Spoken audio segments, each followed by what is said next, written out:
Produced by the Cleveland Sound Radio Network. Here is the This Is Awesome Wrestling Show, hosted by Glenn Moore and Steve Guy.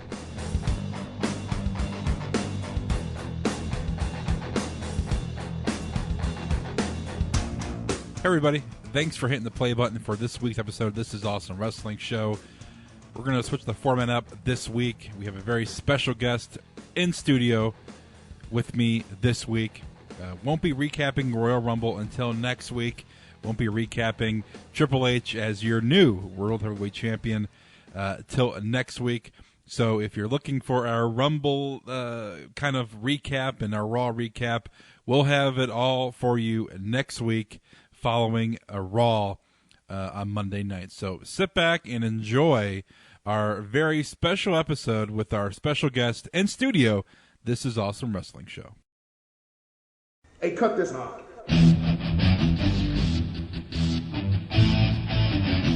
Give it up one time.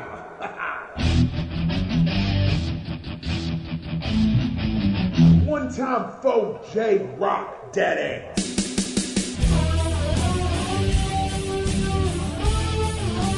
This is Awesome Wrestling Show here on CLEsound.com. I am Glenn Moore. Steve is still getting a tan in Florida for the second week in a row. So I wanted to bring in a first-time guest / co-host of the show this evening here on This Is Awesome Wrestling Show.com. You know him in the Cleveland area. He's been all around WWE, TNA, ECW. He's wrestled the likes of CM Punk. He's known for wrestling Jake the Snake Roberts, which was a part of the documentary that just came out of with Jake the Snake Roberts. So a ton. His resume is long. We don't have an hour to go over it, but we have the Big Daddy of Destruction. Give it up one time for J-Rocc. J-Rocc, it's a pleasure to have you in studio. It's a pleasure to be here. I need to take you with me everywhere because I need that introduction in life. Like, I just want to step out the house and have you, lay that out before I walk out, man. I appreciate you putting me over, man. I appreciate you putting me over, man. I mean, I didn't think I did all that, but hey, it's just, if you say it, it happened, man. We have plenty to talk about. Your wrestling career. You also trained Michael Hutter, also known as EC3 with TNA, Derek Bateman in WWE and NXT. Your resume with wrestling, working with guys from Scott Hall, Kevin Nash, Tommy Dreamer, AJ Styles, Jake the Snake Roberts, a whole slew of guests. I'm going to miss a lot of these because we don't have that much time to go over. You've worked with WWE programming, like I said, TNA, ECW back in the day. So you're only in your mid-30s too, but your resume, man, 18 years in the business. Do you ever?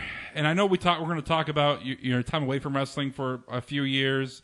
You only wrestled a handful of matches, but do you ever sit back and say, "Man, my resume is pretty darn awesome," but just to reflect on what you've done so far?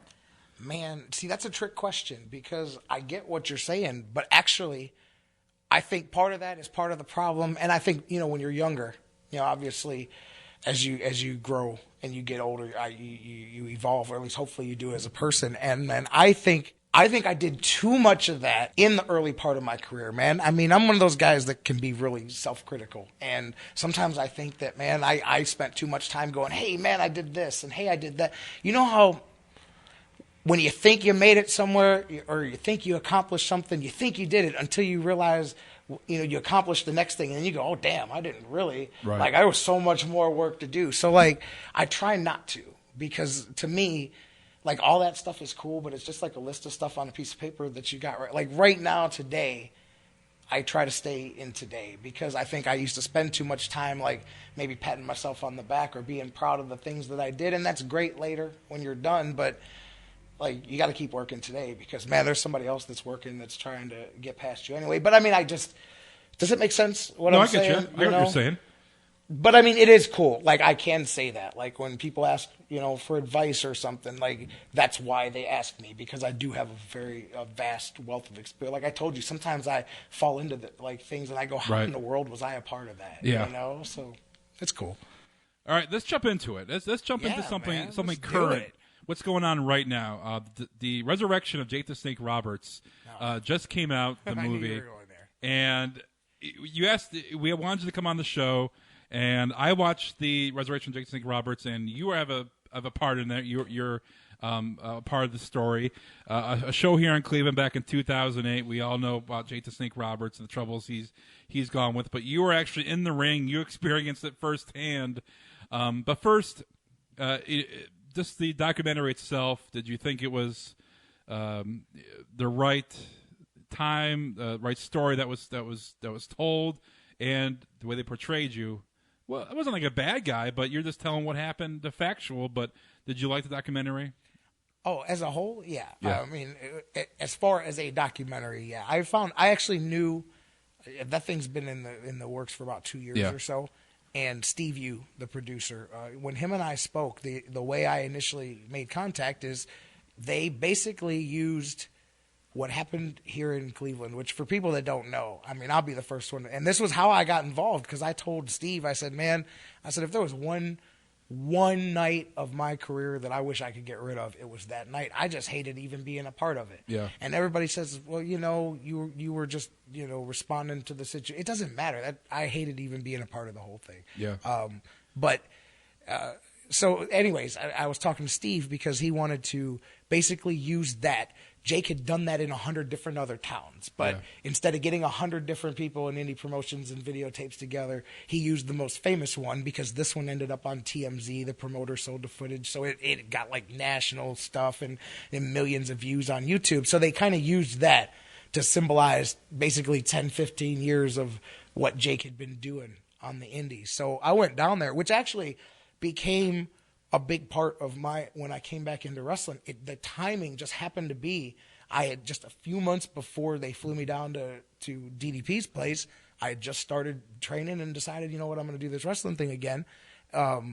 So that's how I when I went down there, one of the things, they gave me some DDP yoga. So I started doing that. Yeah. And I mean, that became like a big part of my life. Like, DDP yoga is legit. I will tell you that. Yeah. I preach it, and they sure don't pay me to say that. I mean, that's some life-changing stuff if you do it. But anyways, so I ended up down there. I spent a weekend down there, and I found out that the whole movie had changed, because initially that movie was not supposed to be what came out. Mm-hmm. Initially it was supposed to be, if you remember, the story was being sold that Jake had completely cleaned up and this miracle job that Paige did. But Jake started falling off the wagon. Now, he still did well, and he's still doing well. I just ran into him this past summer. But like, the story was going to be all positive, clean, happy ending. Jake falling off the wagon a couple of times. They had it on tape. Like, I actually got to see some of the unedited footage that ended up in the movie, because they had the house wired up like Big Brother style. They had the hidden cameras everywhere. So it was recording stuff 24/7. And I mean, I saw the film. Some of it'll be extra features, but like, there's a part where Jake chases one of the cameramen through the house to get the film from him, so he can't show it to DDP because Jake was messed up, and the guy has to like run into the office, and he says, Steve, Jake's trying to take the tape from me, and I had to, he was scaring me because Jake was, a little buzzed. But anyways, like, he actually explained to me that weekend, he said, we think this is going to be 10 times more powerful a movie, because now they basically made an executive decision to show Jake's stumbles along the way, because it's much more of a true story. Yeah. And so, like, I got to see a lot of that stuff when I went down there and filmed my part of it. And man, I ended up in that thing for a minute tops. Yeah. I filmed 6 hours of sit down for that thing. And when I saw that, that's how everybody's was, all of those people, And I thought it was nuts, because when they brought me down there, I was the only guy that wasn't somebody. Like, he goes, well, we got Steve Austin coming in next weekend. We just had Edge here. We had Jericho here. Mean Gene's coming in next week. And, like, I look on the board, and it's a Hall of Fame list. And Jerry Myers is just thrown in the middle of that thing. And I'm like, well, it's something. It's like on Sesame Street. One of these things does not belong. That was me right there, man. Yeah. But so I got to know a little bit about the story. I got on the DDP yoga. And then they kind of updated me along the way of how it was going. So I knew that it was going to be a pretty good movie, and I kind of had seen maybe about 20% of the footage before it made it out. But man, when Steve sent it to me, I got to finally see it a few months ago. And they tried to get me to come out to LA, and it just so happened I couldn't. It would have been cool to like be at like one of the premiere things. Oh, yeah. But I got to see the movie ahead of time, and I was just like, wow, this is pretty strong. Like, I can see how it should get some kudos at some of these documentary awards and things like that, because I mean, it's very well. Steve Yu, the producer, he's very good at that, and I think this is going to break him out. But I ran into Jake last summer. Yeah, talk about that. Yeah, I had not seen him since that night. And if you've seen the movie or not, on YouTube is like the ugliest night of my life. I'm out on the street yelling at Jake Roberts and not nicely either. And because I was mad about that whole incident. Right. I mean, with JT Lightning, and he flashed the kids in the crowd and he screwed it for the promoter, whatever. And it's no excuse. My reaction was bad too. And it ended up on YouTube and out there for everybody to see. So I hadn't seen Jake since then. And I had a previous incident with Jake, which they never told that story on the DVD, but I had told them that I had worked with Jake for AIW up in Detroit years, maybe like a year or two before that. It was the weekend of the WrestleMania that was in Detroit, and Jake was a mess. It was an absolute mess. And I remember getting ready to go out to the ring for the match, and he's standing next to me. No joke. And he's pissing on the floor. Standing, I hear it, and I look, not in a bucket, just on the floor next to me.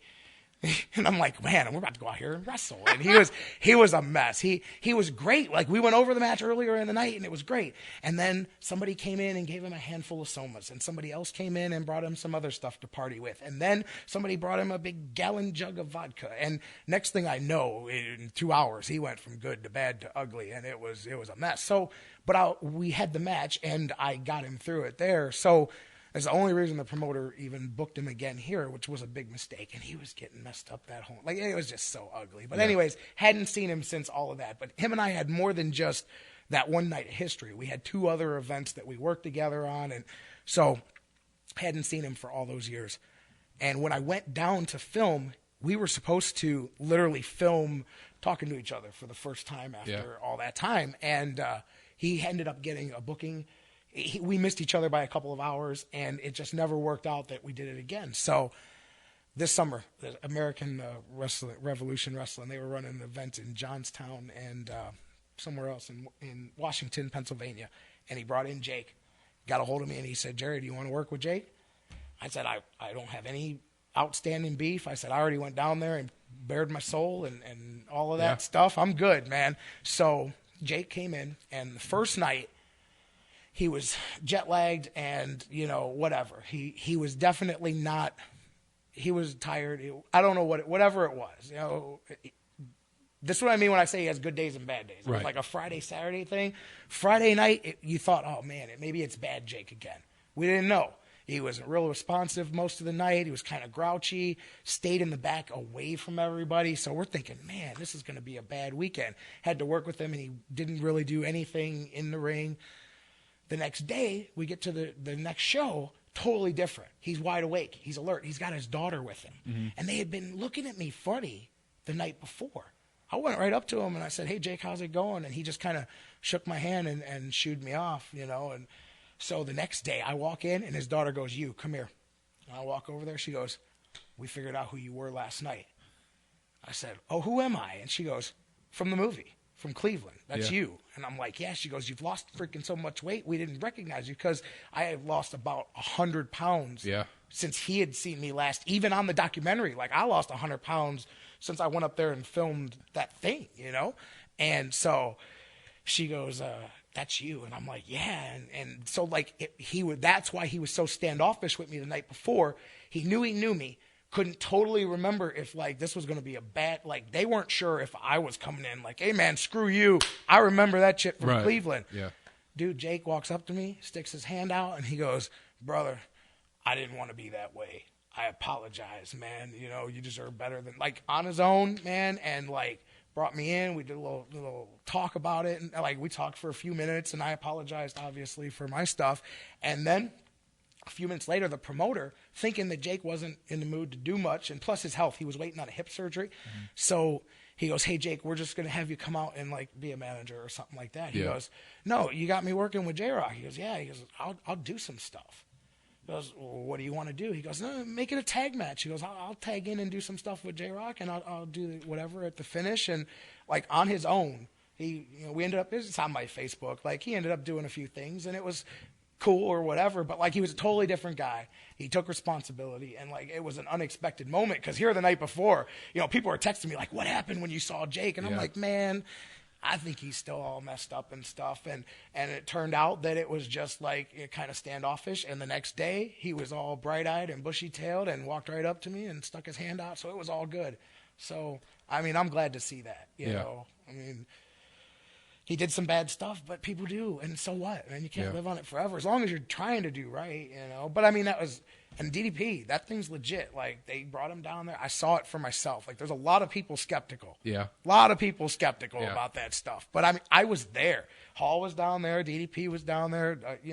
Jake was down there. There's some other guys. And, like, it was a whole thing. And it was being done legit. So, some people say, it was all for the cameras and stuff. I mean, it was done with the right intentions. Obviously, when there's cameras, people are going to play to the cameras a little bit. Some of those scenes, like, were obviously retaped to be some of the nobody can convince me that Royal Rumble Hall of Fame conversation wasn't staged in the bedroom. You know what I mean? Yeah. I think DDP and Jake knew what they were doing there, but the story's still a good story. Exactly. And it's a hell of a documentary. Oh, yeah. It was great to watch. And I'm a sucker for, wrestling documentaries and seeing the guy that I grew up watching and going through what he went through and remembering what happened in Cleveland to what he did now on Raw, making an appearance, Hall of Fame, seeing that. And DDP Yoga, I want to talk about your it's legit time away from wrestling and then going back. So I'm sure DDP Yoga played a huge part in that. Huge. Yeah. Huge. Why did you leave wrestling then?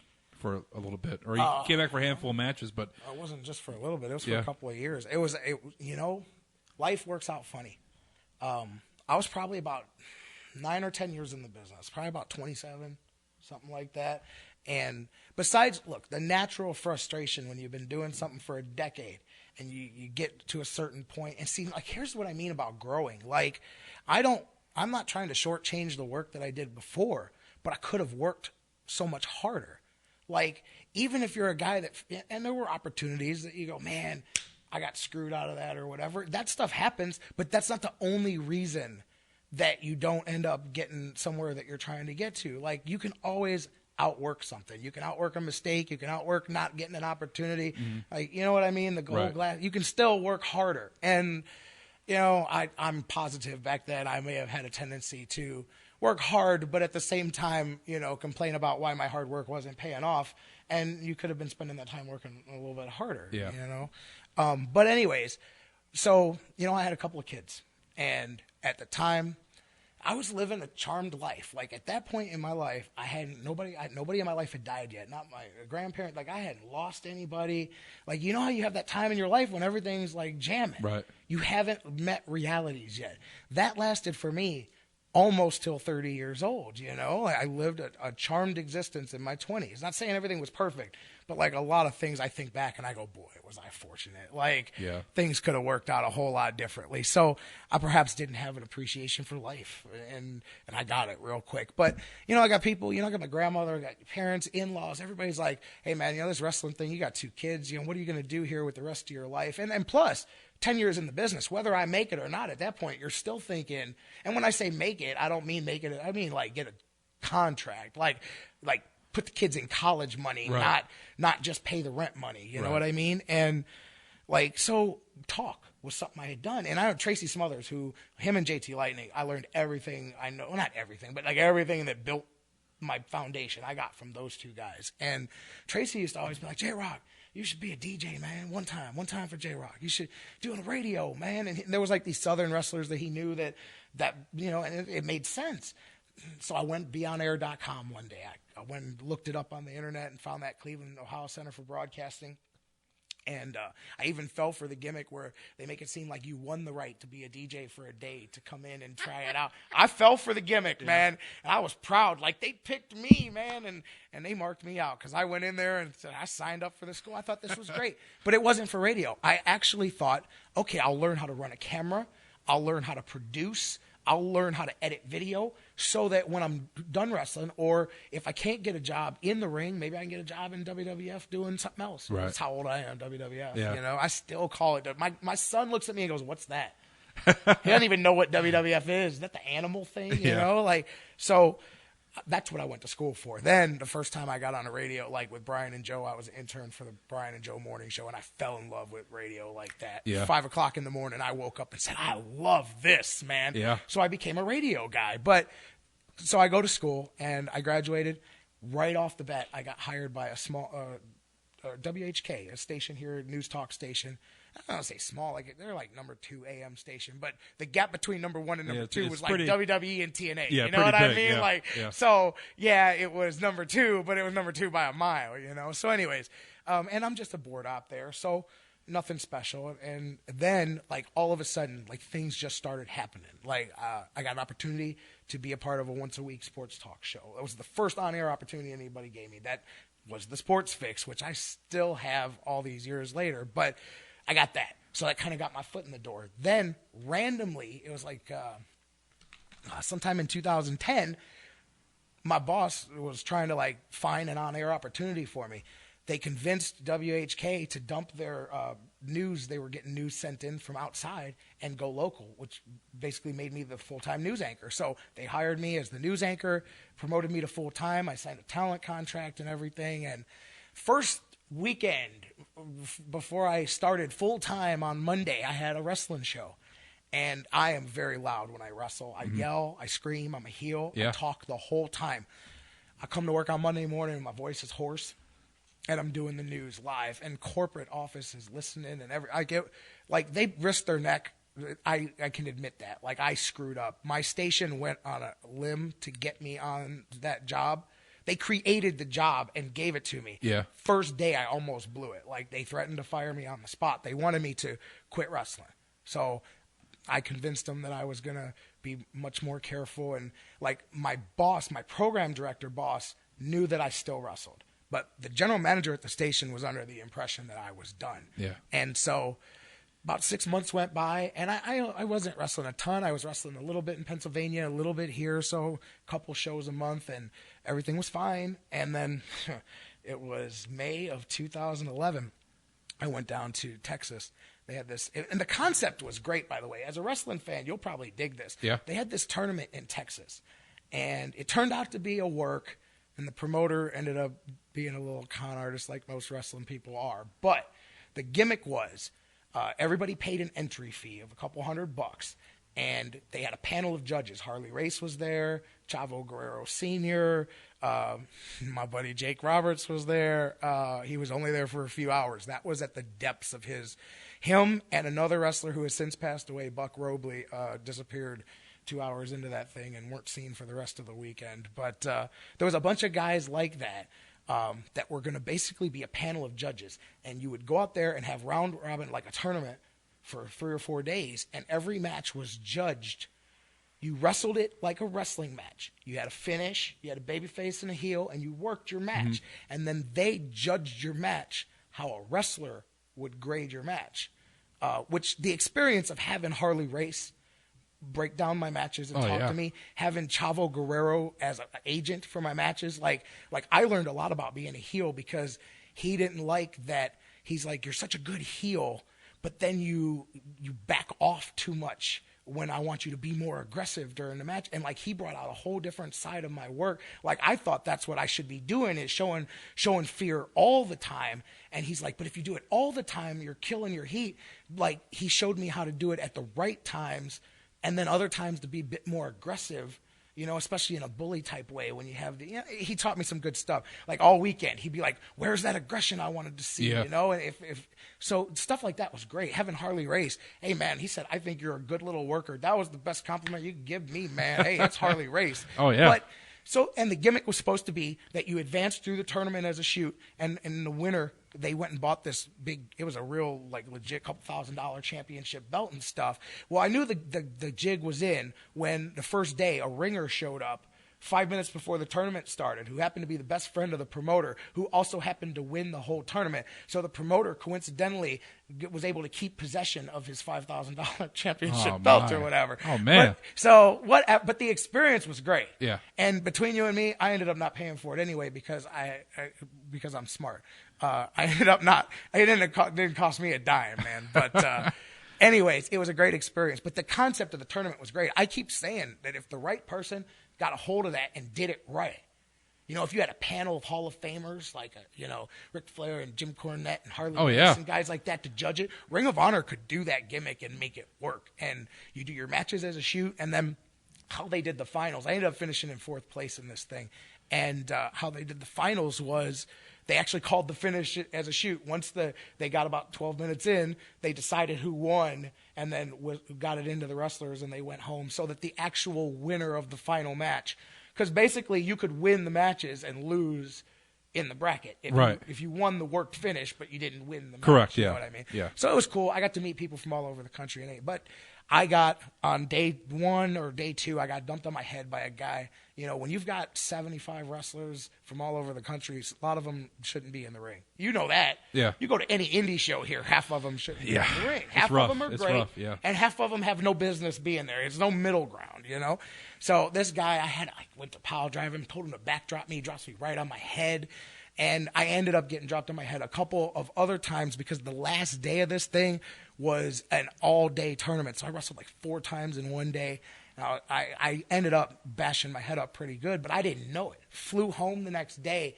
My sinuses about exploded.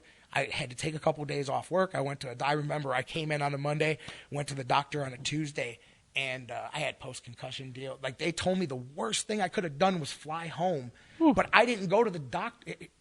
I didn't think there was anything wrong with me. Right. If I'd have went to the doctor in Texas, they would have told me to stay a couple more days before I flew home. Because you have to realize, Texas, Dallas to Cleveland, that's a high-altitude flight, too. You know what I mean? Yeah. So a shorter one's a little lower with the altitude. So I got home. I had to take a week off of work, which was a very hard sell with my job. And luckily, I had the vacation. I literally went back to work hurt because I didn't have enough sick and vacation hours left, and I could not tell them that I was hurt wrestling. The real reason why. I spent the next 2, maybe 3 weeks at my work wearing sunglasses at work.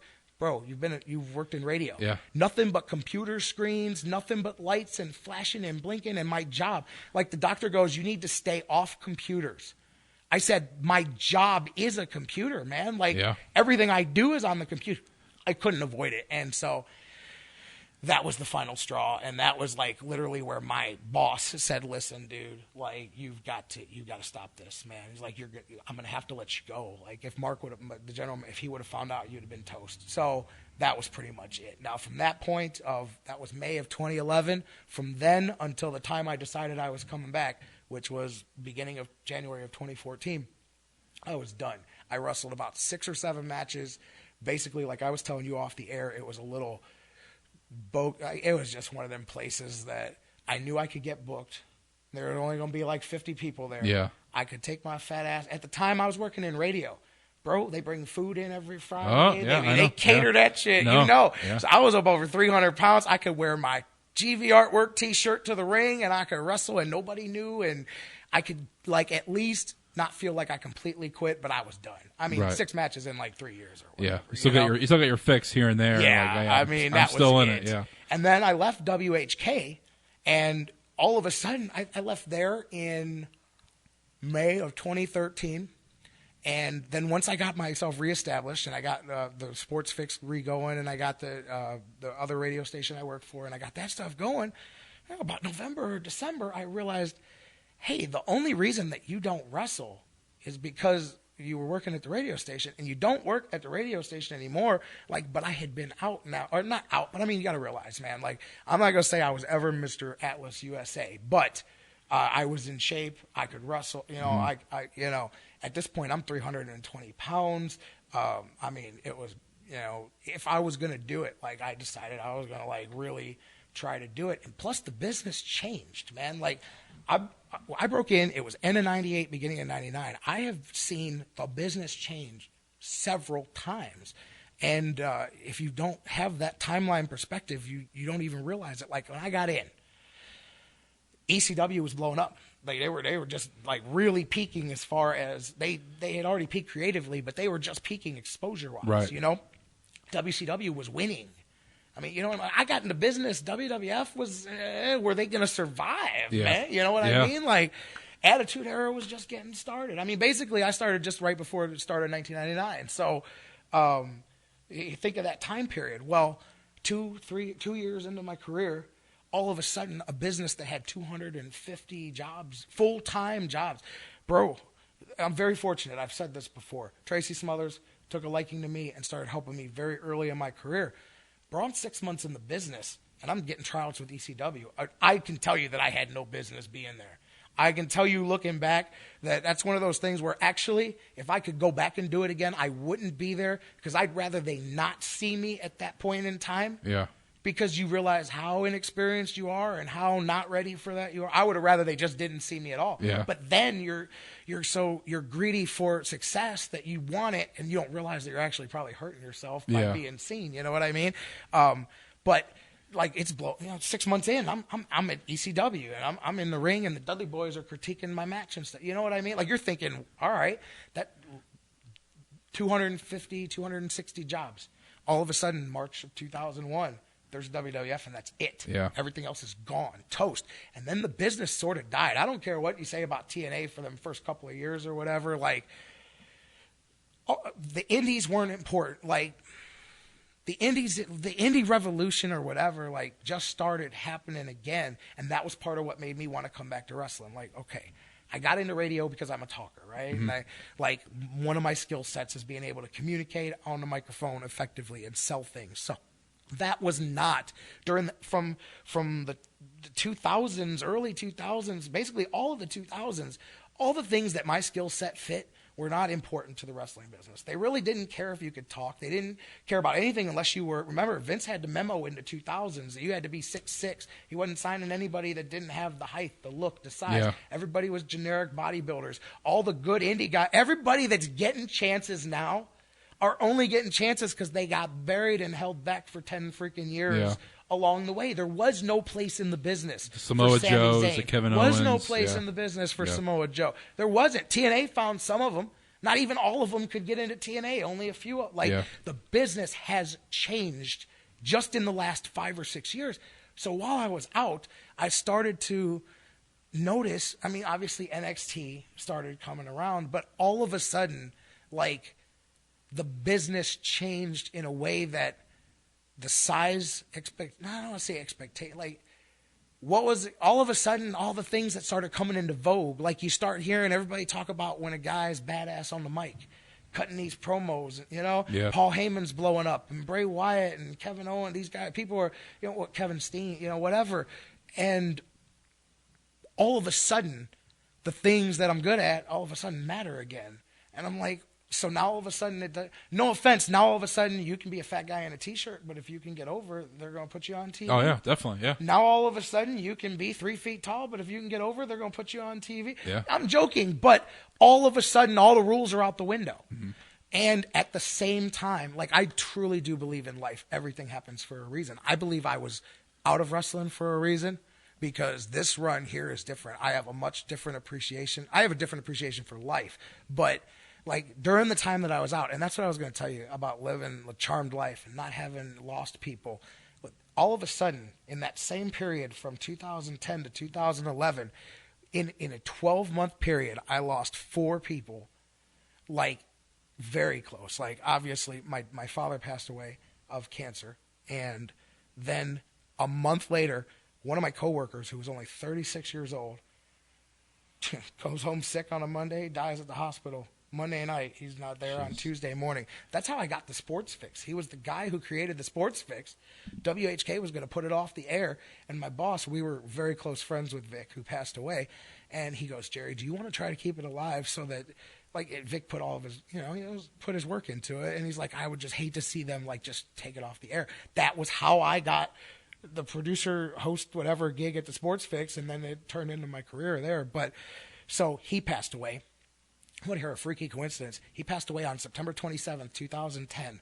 On September 27th, 2011, my other co-host on the show, who was only 30 years old, passed away. Jeez. 1 year to the day later, same radio station. And here's the kicker. You want to talk? This is when you start to realize that life is very, very fragile.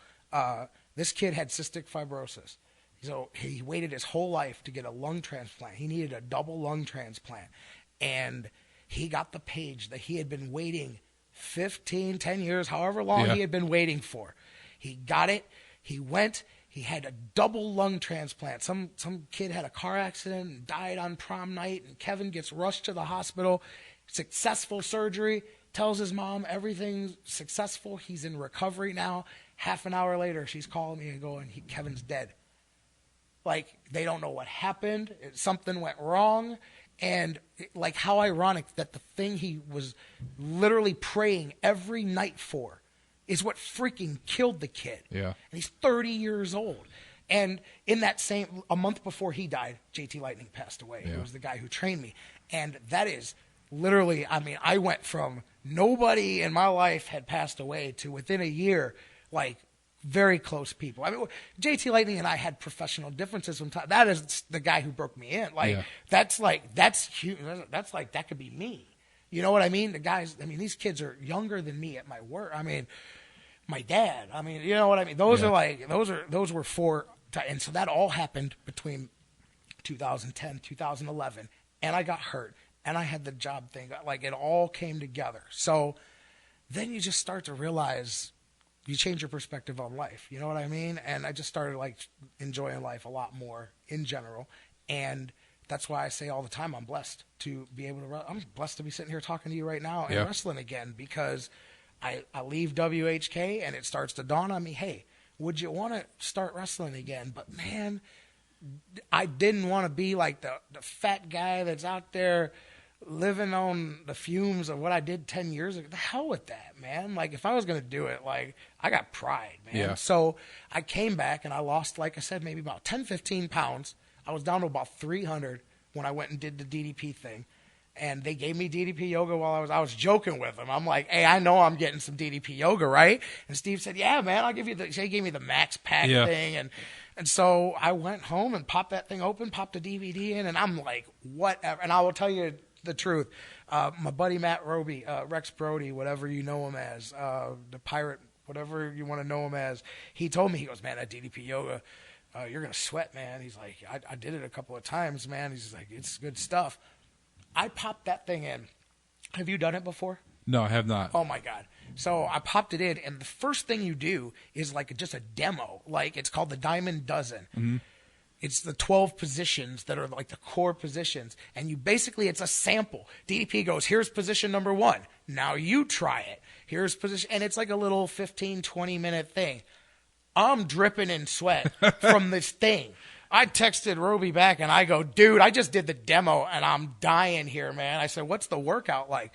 If you do it right, it's very effective. And I cleaned up my diet through that too. I took, like, you know, DDP's gluten-free, and I don't do all that, but he definitely gave me some tips, little silly things. Like I replaced all the bread in my life. Like, when you eat a sandwich or a burger or whatever, like, he's like, hey, use lettuce. You're going to put lettuce on your hamburger anyway. Instead of putting a bun on it, that's 200 calories. Instead, drop the bun and wrap it in lettuce. And little things like that, little ways that you could tweak your diet. And so I incorporated a lot of that. But man, the weight just started coming off. And I've heard Chris Jericho say it, and I'll say the same thing. Literally, I felt like 10 years was rewound off my body. I mean, number one, I was carrying too much weight anyway. But I had, you know, before I stopped working, 11 years of, like, ass-kicking bumps. Like, I probably had 1,500 matches before I stopped wrestling. You know, I mean, and I was doing stupid stuff in a lot of them. So, I mean, literally, today, I'm not only in better shape, I move better than I ever did. I'm not just, like, back to where I was. I'm better than I ever was. Yeah. No joke. Like, I feel better as a physically, mentally, all of that stuff. It's not all because of DDP yoga, but I mean, that's stuff. A big part of it. Big part of it, man. I mean, flexibility, everything, because you actually watch yourself. I mean, there's things that I tried on day one that you know what position you reach and you go, wow, I can't, this is as far as I can go. And now I'm like looking for, that's not hard enough. You know, a few months later, you're going, now I know for a fact that I couldn't, you know, I would bend over and I could barely get my fingertips to the ground. And now I can put my palms flat on the floor without bending my knees. You know what I mean? And when you can measure it like that, you're going, this shit is working. Yeah. So for a wrestler, I highly recommend doing it. Just throw it into what you're doing. I'm not saying you stop going to the gym. I added that to everything else that I'm doing. And, man, I'm telling you, DDP yoga works. Whether you like Diamond Dallas Page or not, he got that right. DDP yoga works. Think about it, Glenn. He actually made it selfishly. Yeah. He made it for himself to recover, to get back as a comeback when he was trying to come back with TNA or whatever. Mm-hmm. That actually, he took regular yoga. Because I got a guy who's a yogi downtown. At the 9, he teaches like a yoga class. He's a yogi. That's what they call it. Yogi. That's like what they're called or whatever. And I said, hey, here's some of the positions and some of the things that I do. And he's like, well, and he would tell me how close they were. A lot of them are very much legit yoga moves. DDP found a way to combine basically a lot of breathing, a lot of stretching, a lot of yoga, and some like resistance stuff, and mix it together. And like, so, but he created it as a wrestler, working on your elbows, your knees, your hips, your joints. So as a wrestler, selfishly, I think it helps wrestlers more than it does regular people, because it hits all the things that we get screwed up on. You know? I need to jump on that. I'm telling you. Yeah. Get him to sponsor the podcast here, man. One bullet point I definitely want to talk to you about is, in your career, you've wrestled a ton of matches, but you trained some notable people. And the one guy that I want to talk about that you trained is a 3-time guest on the podcast, a man that is from Cleveland, Ohio, the East Side Willoughby. Matt Roby. He hasn't been on the podcast yet. We got to get him on. Come on, man. Rex Brody's from Willoughby. Oh, I know who you're talking about. Talking about EC3, Noman TNA. Yeah. Probably him and EC3, man. Him and Seth Rollins. Yep. Probably the top heels, not just in their respective organizations, but overall in 2015.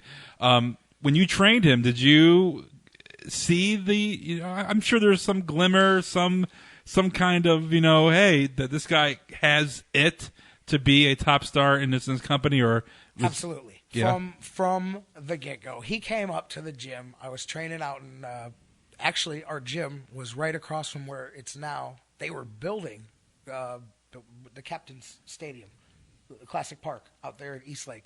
We were like right across the street in a garage. I mean, it was hard, old school, hardcore training. Ask Cutter, he'll tell you. It was freezing, propane tank in the wintertime, unsafe, breathing in the fumes and all that shit. And who's going to go get gas for the tank, man? We're just going to Iron Man it, Yeah. 5 minutes later, no, we can't do this. But anyways, they had been going to the indie promotion that I worked for out in Paynesville.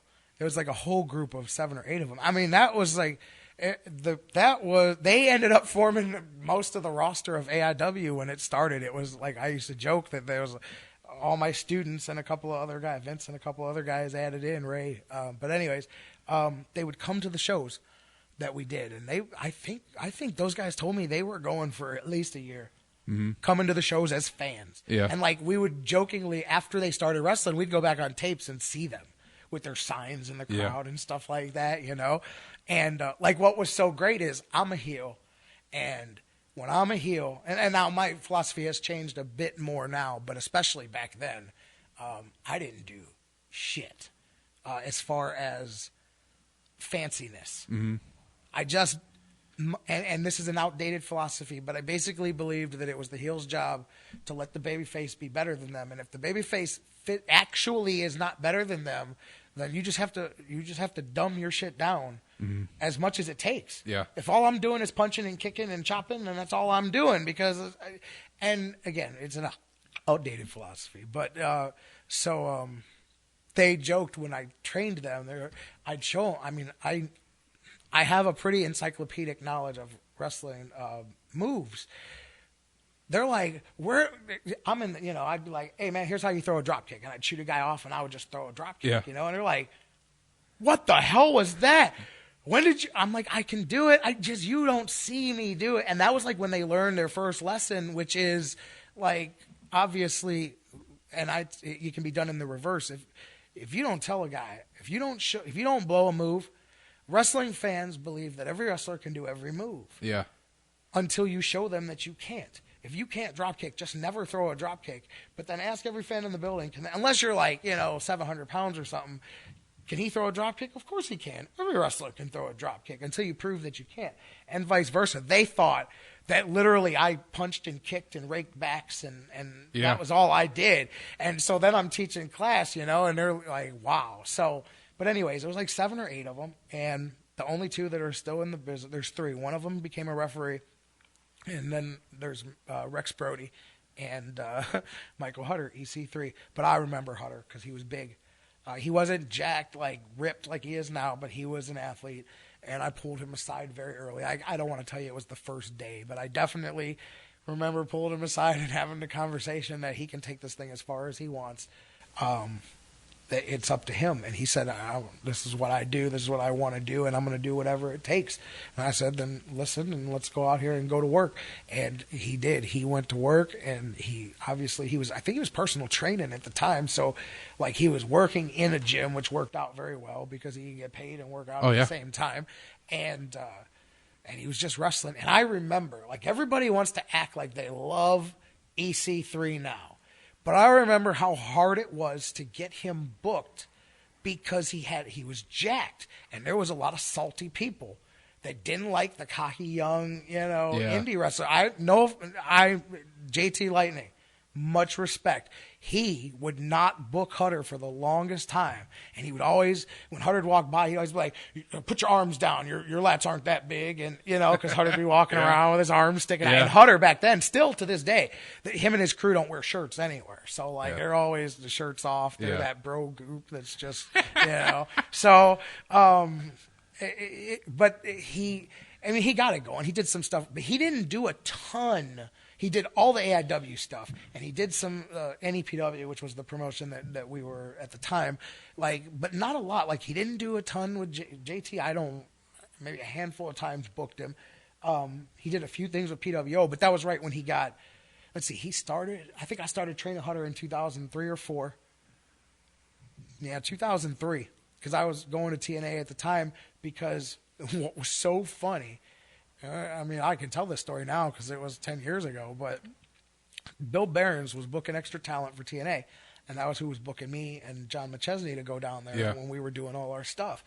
I sent him a match of me and Hutter to try to get Mike on, and he marked out right away for Hutter's look. As soon as I mentioned it to Mike wanted nothing to do with it. Mike didn't want to he said, I only want to work for WWE. He didn't want nothing to do with TNA at the time. Yeah. And realize we're talking about 2004. Yeah. TNA was 2 years old, not even. They weren't on TV. They were paying for their TV. It was a long time ago. Right. And Dreamer had already seen him. And matter of fact, I just saw Dreamer 4 months ago. I wrestled him, and my sons were with me. And the first thing Dreamer did was he looked at my youngest and he goes, "You know what I did when I met your dad? It was when I met EC3." And because he still remembered to this day that. But anyways, he had a thing for him right away.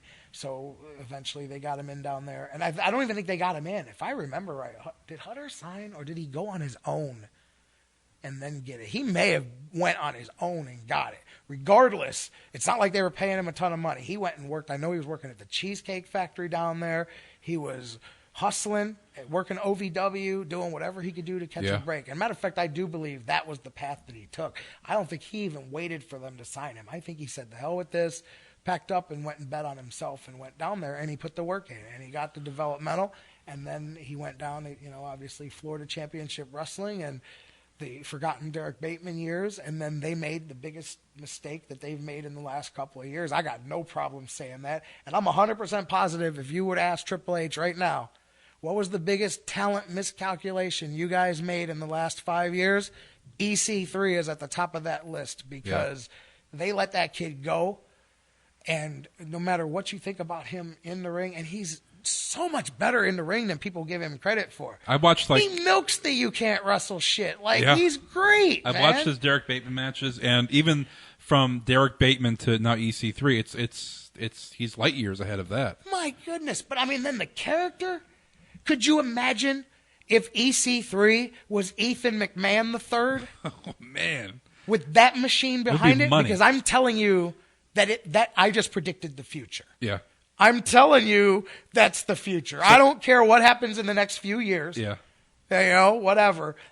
At some point, he is coming in and doing some version of what he's doing now on the biggest stage in the world, and people will realize that he... Now, is this coming from you, or is this... No, this is coming from me. Yeah. I'm just telling you, man. You're nuts. Yeah. If you think that he is not at the top of the list of guys that they want as soon as they become available. I'm 100% sure of it, because he can carry the character. They don't give a shit what he can do in the ring. They got enough guys to wrestle in the ring. That character that he portrays is legit. He carries himself like a star. Yeah. He doesn't look at the... He learned all their tricks and how they do things, and then he learned from the... Like, TNA did him right. He is one of the only guys. Yeah. No offense to TNA.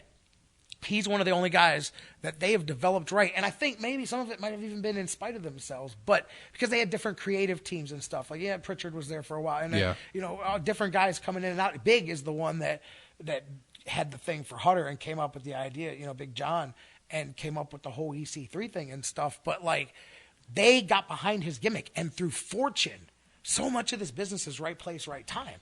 Not only did they have his gimmick going on where he wasn't losing, but they built it in a way where he built the first half of it on jabronis, which was so awesome because you got all the heat of your streak is garbage. It's built on garbage. But then he lucked into being the last guy to work with everybody who was quitting TNA. So he got to work with Sting and beat him out the door. He beat Bully Ray out the door. He beat AJ out the door. He got to work and beat everybody on their way out the door. So usually TNA doesn't do that. They don't always get the most out of guys before they leave. And I think that hurts TNA.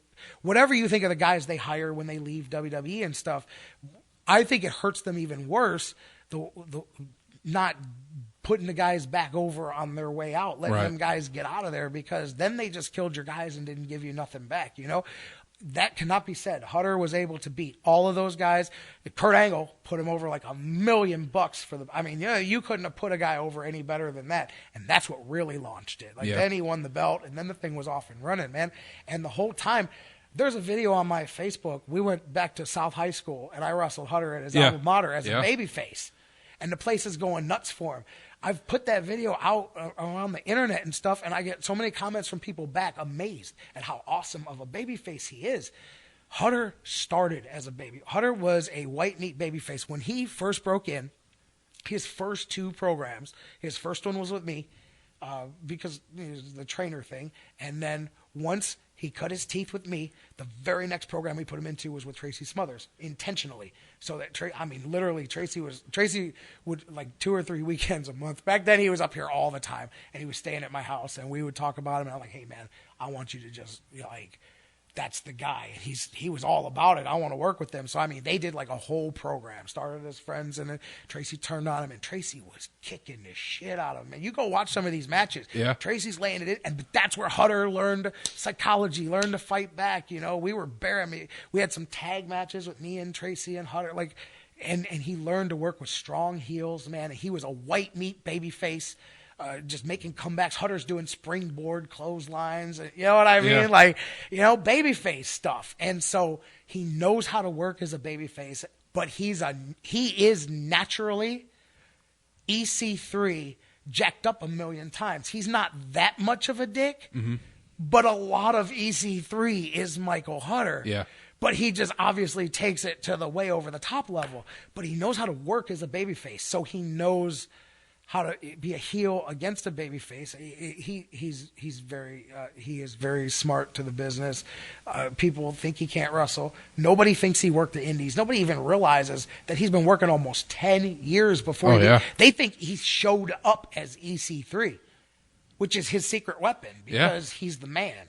And I'm not saying that just because I trained him. Like, if I didn't, I'd be sitting here telling you that EC3 is the lone bright spot in TNA Wrestling 90% of the time. Oh, yeah. It just helps that I trained him. Yeah, changing the gimmick, he had the wild hair, Derek Bateman, and then the haircut, clean cut, bosses, a family coming in. It seemed like this guy came out of nowhere with the money behind and hey, I want to wrestle. My family put him in. It's a perfect gimmick. And look at how he carries himself, too, though. Like, he doesn't just wear a fancy suit and come to the ring. He wears it and looks like projects, not just looks physically, he projects a star. Yeah. That's what you have. That's what so many of these guys, we were talking before we went on the air about indie guys and spots and boom, boom, boom and getting in all their moves and all of that stuff.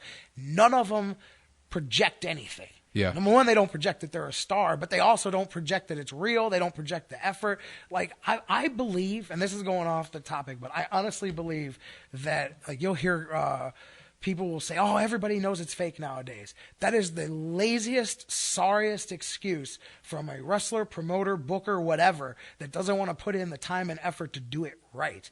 Do you think the motherfuckers, when they come in the door, don't already know that they're coming in to see a show? Yeah. They would still appreciate it if you took the time to pretend that this shit was real. Right. And I think that how many times have you heard that?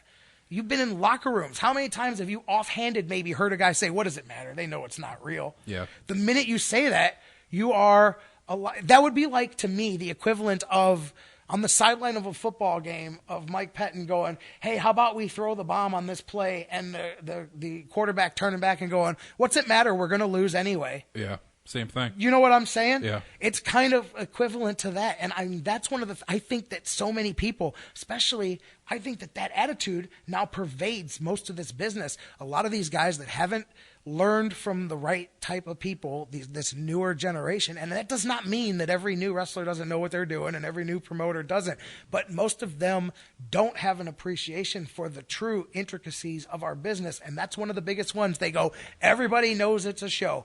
Guess what, man? Everybody knows that it's all a show. Yeah. They know that the movie is not real. There's a reason that some of them win Academy Awards and some of them make it to the dollar theater, you know? Yeah. Like, there's a reason for that because some people do their job better than others. And wrestling is the same freaking way. And I get so mad when I see guys that say, what does it matter? And they don't work the craft. They do not work their craft, man. To me, you're disrespecting the locker room when I see guys go out there and not pretend that a match is real.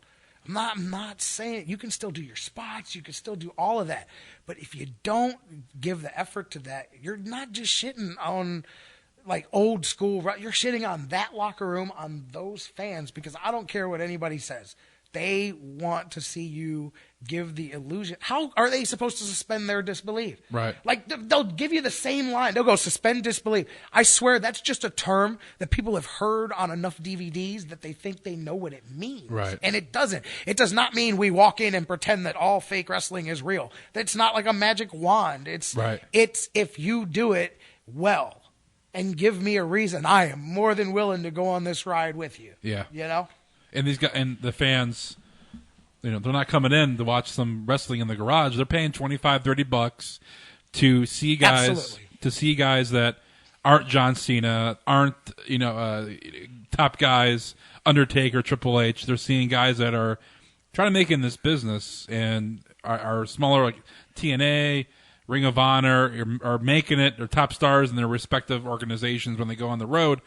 But when they come here and fans are paying $25 in a sweaty gymnasium with no AC, you know, I think it's more those crowds deserve more of a show and the respect more than a fan paying $100 to go to WrestleMania. Oh, I absolutely agree. Anybody that I've ever trained will tell you this is one of my stat lines that I give them all the time. Nobody paid to see you practice. Right. I understand that you have to get experience and all of that, but they don't pay money to go to the movie theater and see the shit that didn't make the movie. They don't want to see the fuck-ups in the movie. That's the stuff that you do. Like I always say, if you don't know how to do it, don't do it in a match. You don't practice things in a wrestling match. Yeah. Like, you practice them in an empty gym when there's nobody there. You get your timing down and stuff like that. You owe it to the people that paid money to give them whatever. And again, that can be different, man. There's some crowds that don't. I'm not saying you got to do a million moves, you got to do a million spots, you got to do none. There is no pat formula for what will entertain every crowd in every match. But whatever it is, it still has to be done to the best of its ability. I agree. Like, you know, and that bothers the hell out of me, man. I mean, I'll watch these guys out here just not give any effort at all. And the worst part is is that they don't, like, you can try to give advice to people and stuff, and they'll look at you like, thanks, buddy. Yeah. And then just go on about their shitty way. Yeah. You know? Yeah. And you're like, really? I mean, it drives me nuts. And that, you know what? That's one of the things that when I say, like, I was about 10 years in the business and I was getting frustrated, not just with me not making it, but you start to see all of these kids coming in the business with zero respect. And sometimes, and I always say this, it's not, like, I think it's not a shitty wrestler's fault all the time that he's a shitty wrestler. Sometimes he got trained by a bad person and doesn't know it. Because think about it. If you're getting in the wrestling business, you come up to Joe Blow, who is a wrestler. You don't know what a good wrestler and a bad wrestler is yet. Right. So you think Joe Blow is awesome. Bro, how many of you guys listening right now on Facebook have somebody on your news feed that is in the quote-unquote wrestling business that is garbage? And you'll see his lackeys sending him comments on Facebook like, yeah, man, you're so awesome, or yeah, man, give me some advice. And you're going, if there's anybody I'd ask for advice, I swear to God, you could give me a million names and I wouldn't put that one on the list, you know? Right. But they don't know. So a lot of times I feel bad for a guy. And then you get to talking to him, and if you realize that they don't fucking care, or you give them the opportunity to improve upon their situation and they're not interested, which is the problem with a lot of them. It's not just that they don't know. You find out that they know and don't care because they think they know more than you. You know, I understand that you don't do everything like you did it in 1982. But at the same time, this goddamn business has lasted a long time because they did a lot of the things that they have been doing over and over and over again. And you modernize the moves. You modernize the detail stuff. You bring that up to today. But everything else is the same. It's like taking a building that was built in 1950. Yeah. You strip it down. You don't tear the foundation down because that shit is strong. It has lasted 75 years. Yeah. You put a new facade. You put a new, instead of brick on the outside like they did in the 50s, now you put some nice, fancy, high-tech stuff on the outside. Point is that it's the same old school house underneath with all the fancy bells and whistles on top. I agree. And that's the way I look at the wrestling business, you know? But, I mean, so many of these guys don't, and it kills me. Well, so you'd get mad. You get frustrated. Here's the thing, too. I would think that if you're being taught wrong or taught by a guy that shouldn't be teaching, I would think that if you want to get in a wrestling business, you're going to know right off the bat, wow, I am being taught things that I shouldn't be taken to the ring. So if you're actually processing this as wrestling and then taking it as your own, I think that's your own damn fault, not the trainer's fault, because I think if you want to get in the business, you should be smart enough from good and bad. Absolutely. So, and then once you figure it out, that's when I get mad, because there's some guys that I know, like, I'll watch, because there's a difference between a green guy and an awful guy. But there are some of these matches that I'll watch. When I'm at a show, I'll watch the show.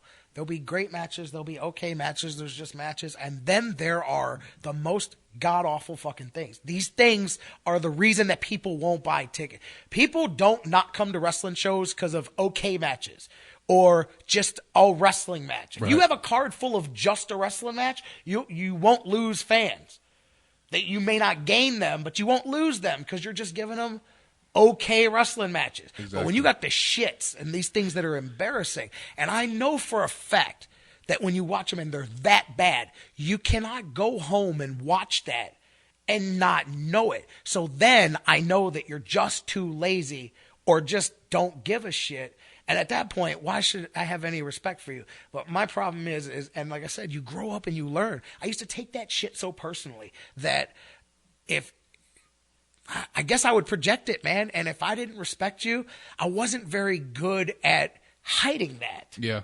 I wasn't. And so, you know what, man? There's probably a lot of people out there like, fuck this guy. I remember him. He was a dick. There's probably a reason I was a dick. But at the same time, I could have been a little bit less of a dick. Because now I just go, man, I do my best. And if they don't want to listen to that, it's totally cool, man, because I'm just happy to be doing this. And now I just learned to focus on the ones that do want to learn. Like, instead of getting mad that there's 10 people in a locker room that don't give a shit to get any better and they're pissing on the business, I just focus on the 2 that come up to me and go, hey, man, what can I do to get better? Yeah. You know? I would, if I got wrestling and I was a wrestler and I came back and I was shitty, I think I would know, but I would need that I would appreciate someone saying, "Oh, okay, good job," shaking my hand. I would appreciate someone come up to me and said, "Dude, you're bad. Like, you either go away or hey, this isn't for you." I wouldn't want the it was good. What's so funny Don't lie to me. Just tell me straight up that it was bad, and I want to take that than saying, "Oh, it was good job." Like, hey. I can honestly say I've had 2 wrestlers in the last year that have come up to me and asked me what I thought of their match. One of them asked me to watch it beforehand and then came up to me afterwards. The other one just noticed that I had watched his match. And both times I told them, and I teach now. I've taught wrestling for years, and now I also teach professionally at a school. So, I've gotten a lot better at coaching. I get that you build them up. It's not just as soon as the match is over, you tell them how bad all this stuff was. Yeah. You make sure that they know how good the stuff they did was, and then you help fix it a little bit. I've gotten better at teaching, but I've had 2 different people in the last year, when I corrected them, go, "Thank you." Everybody I ask just tells me it was great or it was good and blows me off. And if I thought it was good, I wouldn't be. I know it's not good. Yeah. You're the first one that said something. But honestly, most wrestlers aren't like that. And that's one of the shitty things about this business is so many people can't take criticism. I advise all of my trainees. I say the biggest trick in the wrestling business is, how was my match? Yeah. Because 95% of the people that ask you that want to hear that it was great. Right. That's the answer they want. And if someone asks me, and if I say, hey, bad, and if I come off as a dick, I'm sorry. I think you're going to thank me in the long run than me just shaking your hand and saying, "Go, hey, good job out there." That's why my advice to all of my students and any of you listening out there is, unless you are not, if you're confident in your ability to handle heat, that's great. But my stat answer is, damn, man. Really wanted to watch it. I heard it was good. I was getting dressed, and by the time I came, I didn't get to see it, man. I'm sorry. Let me get the DVD next month. I'll check it out. Yeah. I didn't see it. Yeah. I don't care if you watched every second of that thing. Tell them you didn't see it, because you're going to say the wrong thing, and then they're going to go, "Who the fuck was that guy to tell me that I didn't know what I was doing?" Yeah. Well, you asked him. But man. The thing is, so if you're in the ring and you screw up and you wouldn't know. It's like if I'm on the air talking sports and I sound like an idiot, most likely you're coming off as an idiot. So yes. It's the same thing in the ring, that if you're in there botching every move, or the crowd is shitting on the match, there is a reason why. So you're not going to go back in the locker room all hunky-dory, all smiling. You should be able to be critiqued on what you did wrong. There's so many things that bug me about what this whole current generation of the wrongly trained guy. There's this I don't even want to call them veteran workers, but they're pseudo veteran workers. They're really shitty guys, but they've been shitty for a really long time. So they think that they're like Obi-Wan Kenobi or whatever. Yeah. And just because they have the years, I hate the way they treat younger guys. I'm sure you've seen guys will joke about chopping the shit out of guys and stuff like that. And I'm all about making a guy pay his dues. When I make a guy pay his dues, to me, it's working him really hard, making him keep a hard pace, not in a punishment way, though. Get in there and pay your dues and get caught up. You know what I mean?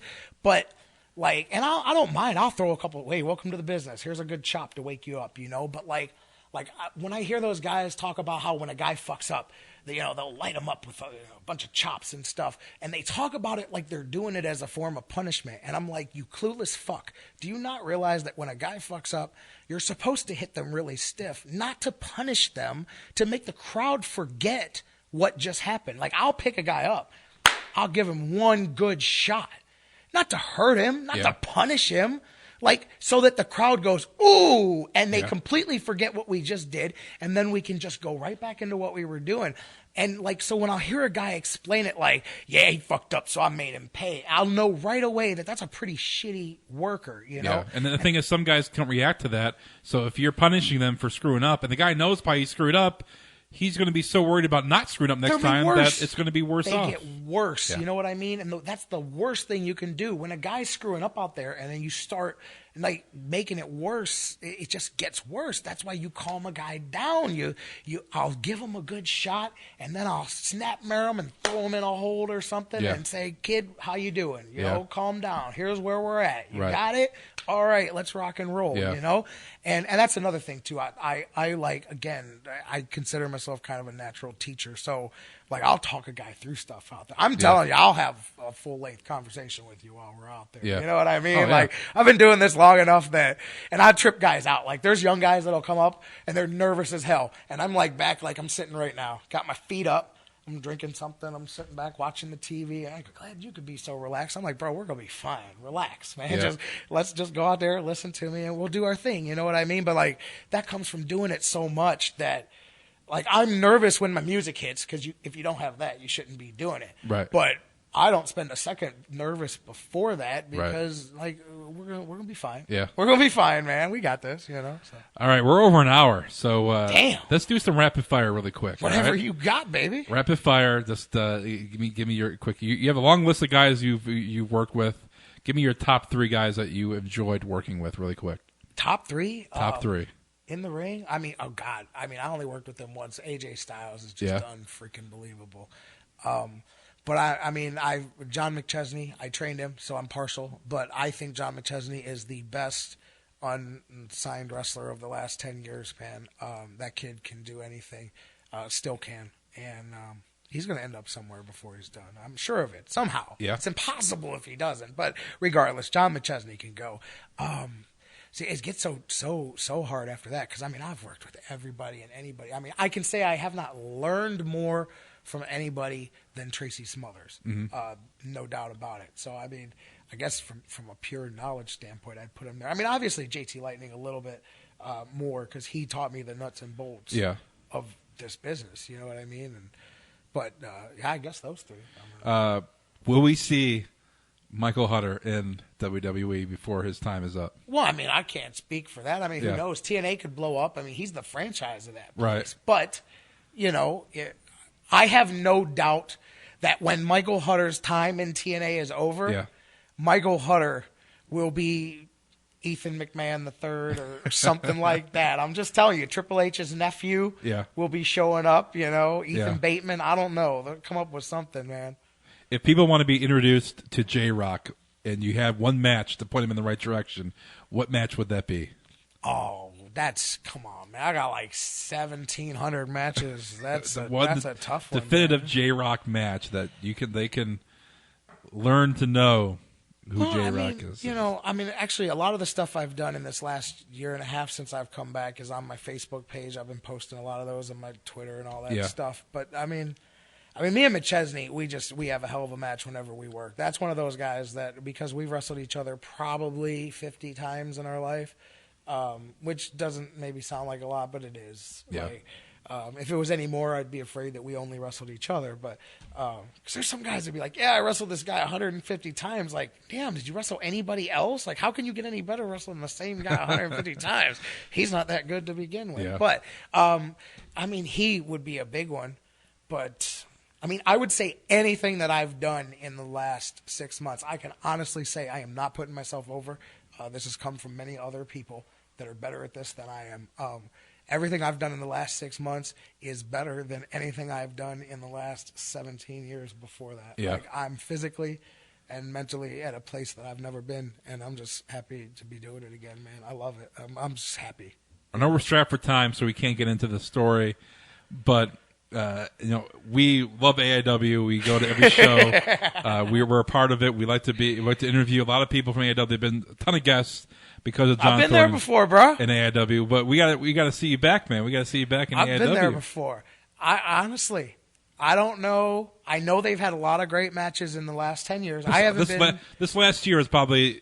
I mean, I got hip to AIW early last year and got caught up in the history of AIW. But just from watching the people they brought in and the matches they've had and the high class of guys like Ray Rowe, the guy from the Young Bucks to EC3, from TNA, Samoa Joe, WWE. They had the WWE, Ring of Honor, TNA, Lucha Underground, Matt Cross. It was a great year for AIW here in Cleveland. But we got to see you step back in the AIW ring, buddy. Like I was saying, I know they've had some they have a whole different thing going now. So I know they've had a lot of great matches. So I don't know if this is still true, but I can tell you that John Thorne, at least at one point in time, will tell you that one of the best matches in AIW to this day, it's one of my, I've had 1,700. Okay. And this ain't one that I would point to say, hey, this is something J-Rocc, good, but It was one of my favorite. If you were to say, give me your favorite 3 matches, me versus Chandler Biggins from AIW is on there, because if you know who Chandler Biggins is,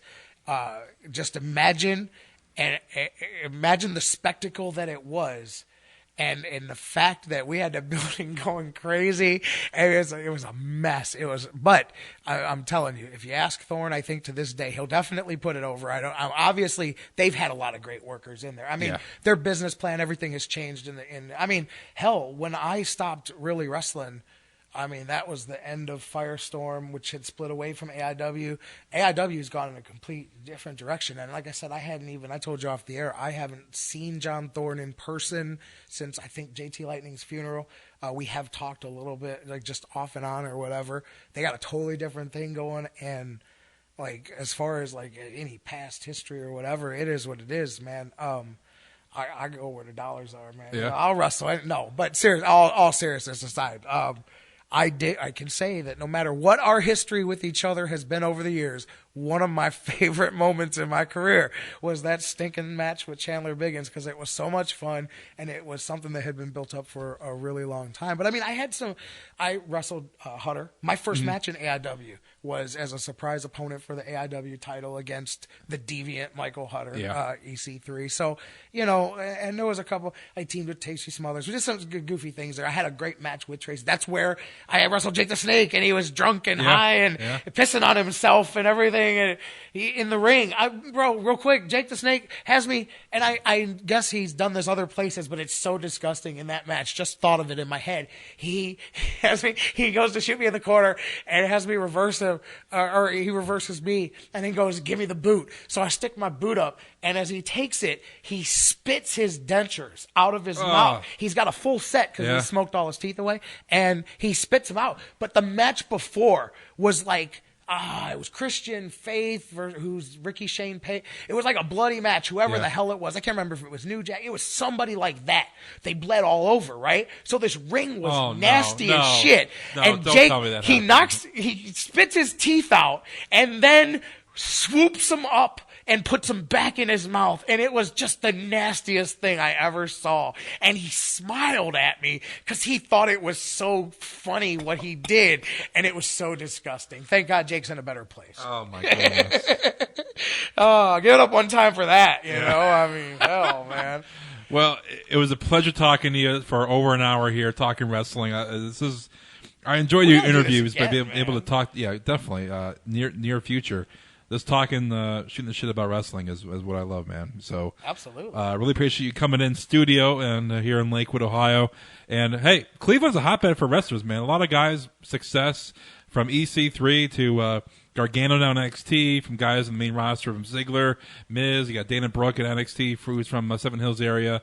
There's a lot of good wrestlers from the Cleveland area. Ray Rowe, Ring of Honor Tag Team Champion. Yes, Ray Rowe. I trained Shane Taylor, who is one half of the PBK, and they're just now debuting in Ring of Honor in the tag team division there. Let me tell you something. Ray Rowe and Shane Taylor. Have you ever seen Shane Taylor? No. Big guy. They're both the Ricky Morton of their tag team. Yeah. I was joking with Ray a couple weeks ago. I said, man, it's a scary fucking world when Ray Rowe and Shane Taylor are the small half of their tag teams, because they both are. And you look up Shane Taylor right now, and then imagine that he's the small half of his tag team. Yeah. His partner's a freaking athletic freak. Keith Lee looks like a big power lifter, except he can do a somersault and land on his feet and do all kind of crazy stuff. And so anyways, but yeah, man, I mean, lots of guys from around here. Yeah, man. A lot don't sleep on that J-Rocc Daddy, because I'm telling you now, I've got some more things left in the tank, man. Well, speaking of J-Rocc Daddy, people can tweet me real quick. There you go. Yeah, where they can find you. J-Rocc Daddy. It's that simple. JROCC Daddy on Twitter. And I'm on Facebook. Just J-Rocc or Jerry Myers, whatever my shoot name. Just look me up on there. I've got a really outdated website. This doesn't really do you any good to go look it up. So just find me on Facebook or Twitter, man. There you go. J-Rocc, give it up one time. Give it up one time. I love it, man. Thanks for having me, brother. Give it up one time. That's going to wrap it up here for this week. Appreciate J-Rocc joining us in studio. Steve will be back next week. We're going to go back to our original format And then AIW is going to be getting back in the swing of things for 2016. We'll be at all their shows getting interviews. So interviews will be coming every week in February. NXT is going to be here in March. Fastlane, WWE pay-per-view is going to be the last week of February here in Cleveland. A lot of wrestling going on here in the great city of Cleveland, Ohio. So we're going to be covering it. Might be giving away some tickets. I might be giving away a lot of things when it comes to professional wrestling here in Cleveland. So I really appreciate you guys hitting the play button. Make sure you subscribe, rate us, leave a comment on iTunes, but also hit up thisisawesamewrestlingshow.com if you want more of us. All our podcast shows are up there. All their interviews are up there as well, so you guys can go there. And we'll be posting some news, some roundups, a little bit more in depth when it comes to professional wrestling on ThisIsAwesomeWrestlingShow.com.